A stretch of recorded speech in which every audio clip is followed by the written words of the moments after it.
بسم الله والصلاة والسلام على رسول الله وعلى آله وأصحابه ومن والاه أما بعد. ګرانو او قدرمنو عزتمندونو، د دې باراني موسم په هکله باندې تاسو ته مختصر پیغام لرم. کله کله زموږ استادونه ډېر قیمتي او مهمترین سنتونه د خپلې بېباکۍ د وجې نه پاتې.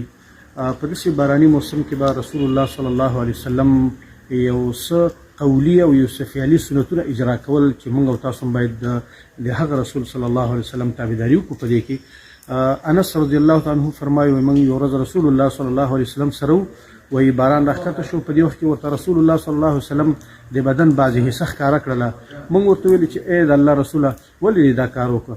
هغه ویلي لأنه حدیث عهد بربه، ځکه چې دا باران الله اوس تازه پیدا کړی دی او د برکت اوبه دي، په دې خاطر ورته ما د خپل بدن ښکاره کړ.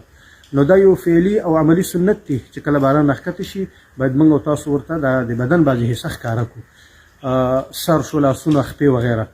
بل دا چې رسول الله صلی الله علیه وسلم به فرمایل اللهم صیبا نافعا اللهم صیبا هنیئا، یالله دا باران د خیر او د برکت باران وګرځي، ګټور او فایدهمند باران وګرځي.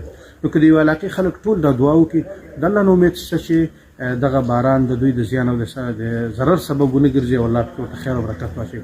بل رسول الله صلی الله علیه وسلم به د دعا سپارښتنه کوله. هغه به فرمایل اطلبوا استجابة الدعاء عند التقاء الجيوش وإقامة الصلاة ونزول الغيث. دا درې ځایونه رسول الله صلی الله علیه وسلم ښودلي، په دې کې امید شته چې الله دعا قبوله کړي. د دعا د قبلېدو وختونه دي. یو په هغې کې د باران د راښکته کېدو موسم دی چې کله باران راښکته شي په دې وخت کې الله ته سړی زاري وکړي، الله نه دعا وغواړي. الله عز وجل دې موږ او تاسو له په دې باندې د عمل توفیق راکړي، والله دې موږ او تاسو د رسول الله صلی الله علیه وسلم د تابعدارۍ توفیق راکړي. هذا واخر دعوانا الحمد لله رب العالمین.